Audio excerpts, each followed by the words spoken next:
Salut à tous et à toutes les amis, j'espère que vous allez tous très bien. On se retrouve pour une nouvelle vidéo Mercato. Dans cette vidéo, on va parler de l'actualité de l'OM de ces derniers jours qui s'est pas mal enflammé comme d'hab. Que ce soit du côté des départs ou des arrivées, on a eu de nouvelles infos. Restez bien jusqu'à la fin de la vidéo parce qu'il y a quelque chose d'important à regarder, mais qui concerne cette fois un petit peu plus l'actualité de l'OM, je vous en dis pas plus. Puisqu'on va commencer en parlant du dossier Arkadiusz Milik. On a eu du nouveau concernant un éventuel départ du Polonais, sachant que comme on le disait ces dernières semaines, Longoria ne le voit pas comme intransférable sur le marché des transferts. On a eu deux noms qui se sont détachés ces derniers jours. Le premier est plutôt banal puisqu'on l'entend depuis pas mal de temps déjà. C'est celui de la Juventus Turin qui aurait proposé un rôle plutôt secondaire à Milik si jamais il venait à rejoindre le projet. Donc concrètement, s'il venait à signer à la Juve, tout porte à croire qu'il serait le remplaçant de Vlahovic, mais qu'il pourrait cependant remplacer Alvaro Morata. Car selon Tuttosport, si jamais il y a départ de l'Espagnol prêté cette saison, Milik serait la priorité afin de le remplacer. Ça c'était pour le premier concurrent, et le deuxième il est vraiment très étonnant puisqu'il s'agit, ouvrez bien les oreilles, du FC Nantes. Le club canari, vainqueur de la Coupe de France 2022 et donc qualifié pour l'Europa League la saison prochaine, aurait fait de Milik un rêve à récupérer lors de ce mercato. Mais comme peut-être vous vous en doutez, RMC Sport a mis les points sur les i par rapport à cet intérêt. Nantes serait bel et bien intéressé, mais financièrement la réalité serait tout autre. L'OM demanderait au minimum 11 millions d'euros pour s'en séparer et le salaire de Milik serait impossible à assumer pour l'équipe entraînée par Antoine Cambuare. Toujours à ce poste de buteur, une piste fait son retour et c'est celle de Martin Satriano. La Gazzetta dello Sport nous indique que Nice et le club italien d'Empoli seraient sur le dossier du joueur, qui est pour rappel prêté par l'Inter au Stade brestois. Il est donc encore sous contrat avec l'écurie italienne, un prix entre 10 et 15 millions d'euros serait demandé selon la même source. Le joueur a en tout cas fait ses preuves en Ligue 1. Je trouve donc la piste assez intéressante, à voir maintenant si financièrement c'est possible ou pas. On va parler maintenant d'un joueur qui fait pas mal chier les finances de l'OM, il n'y a pas d'autre mot, Kevin Strootman.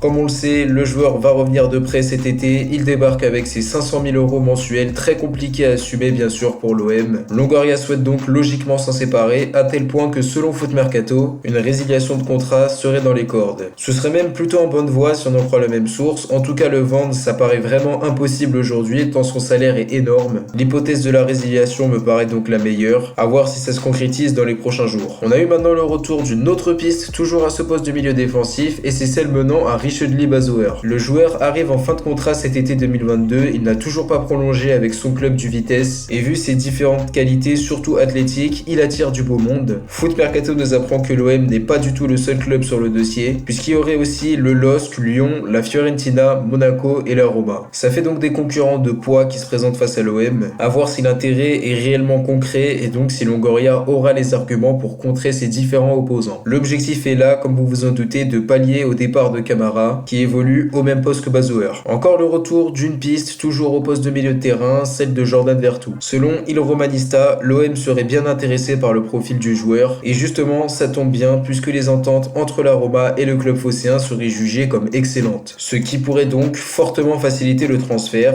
et pour preuve, la Roma demandait initialement entre 15 et 20 millions d'euros, l'OM en proposait 15, mais le club de la Louve aurait même décidé de baisser ses tarifs en demandant entre 10 et 15 millions d'euros cette fois-ci. L'objectif du club italien est clair, se séparer de Vertu, auteur d'une saison compliquée. Le salaire du joueur est estimé à 250 000 euros par mois, ça me paraît un peu cher, à voir l'évolution du dossier qui semble plutôt bien parti. On reste encore une fois à ce poste de milieu de terrain en parlant d'une nouvelle piste, mais cette fois citée lors de ma dernière vidéo, celle d'Axel Witsel. Comme on le sait, le joueur intéresse Pablo Longoria de par son expérience au haut niveau, mais aussi parce qu'il est libre. Il ne devrait pas prolonger avec Dortmund, et si vous vous rappelez bien, on disait que des premiers contacts ont été noués entre son entourage et Pablo Longoria. Le joueur s'est en tout cas exprimé quant à cet intérêt en expliquant au micro de RTBM qu'il n'était pas au courant de ce supposé intérêt de l'OM, mais qu'il souhaitait tout de même s'engager dans un projet sportif de haut niveau et qu'il ne voulait pas aller dans un pays exotique. Mais selon Ekrem Konour, des discussions ont bel et bien lieu entre les deux parties, ce qui paraît plutôt crédible puisque cette info a été diffusée après l'annonce de Witsel. L'OM a donc a priori ses chances, c'est pas parce qu'il ne connaît pas l'intérêt du club que c'est forcément mort, à voir l'évolution d'un dossier que j'apprécie fortement et qui aurait été aussi approuvé par Sampaoli. Maintenant en ce qui concerne les nouvelles pistes de cette vidéo, on va commencer par un Bordelais qui intéresserait l'OM et il s'agit de Sékou Mara. Selon Foot Mercato, l'OM aurait supervisé le joueur lors d'un match opposant la France et le Panama en sélection jeune. Selon la même source, les Girondins de Bordeaux, fraîchement descendus en Ligue 2, pourraient laisser filer leurs pépites en l'échange de 10 millions d'euros, ce qui me paraît quand même très excessif pour un joueur qui est estimé à à 3 millions sur Transfermarkt. En tout cas, le joueur avait prolongé son contrat avec Bordeaux il y a un mois déjà, et s'était dit même prêt à l'idée de continuer avec son club formateur même s'il y a descente en Ligue 2. À voir l'évolution du dossier où la concurrence est en tout cas très rude, puisque le Werder Brême, Lyon, Monaco, Lens et plein d'autres clubs seraient sur le dossier. À voir maintenant son dénouement. Encore une fois, à ce poste d'attaquant, l'OM serait intéressé par Loïs Openda. Son nom a été sorti par une source nommée MSV Foot, qui nous présente par ailleurs un petit peu le joueur pas très connu. Il est statistiquement très intéressant puisqu'il est prêté par son club de Bruges au Vitesse Arnhem pour une durée de 2 ans. Et le moins qu'on puisse dire, c'est qu'il s'en sort très bien avec 23 buts et 5 passes décisives l'année dernière. Il a été récemment sélectionné avec la Belgique et donc, selon cette source, le joueur aurait tapé dans l'œil de Longoria qui cherche justement, afin de répondre au désir de Sampaoli, un joueur capable en fait de changer un match à lui tout seul sur un éclair de génie. En gros, un Dimitri Payet bis. À voir l'évolution du dossier. On va terminer cette vidéo plutôt longue et chargée en informations par peut-être la plus grosse nouvelle. L'OM pourra recruter cet été. Comme vous le savez peut-être, le club était à la base interdit de recrutement par la FIFA à cause de l'affaire Pape Gueye, que je vous présente dans la vidéo que vous pouvez voir là tout de suite en haut à droite en cliquant. Les sanctions étaient claires, l'OM était interdit de recrutement provisoirement pour les 2 prochains mercatos. C'était une catastrophe bien évidemment, mais voilà, la sanction a été levée après l'appel de Longoria au TAS qui s'est avéré gagnant. Sachez en tout cas que cette affaire n'est pas entièrement finie puisqu'on connaîtra la décision finale de la FIFA en octobre, mais ce qui est sûr c'est qu'on pourra recruter et ça c'est le principal, tandis que ça pourrait par ailleurs faciliter le transfert d'Ali Chaud qui attendait de voir cette interdiction de recrutement levée. Et plus en général, ça pourrait faciliter le transfert de plusieurs autres joueurs. Donc voilà les amis, c'est déjà la fin de cette vidéo. N'hésitez pas à me dire si elle vous a plu en commentaire, donnez-moi votre avis sur les différentes pistes étudiées. N'hésitez pas à vous abonner, à lâcher un like, à partager la chaîne, etc.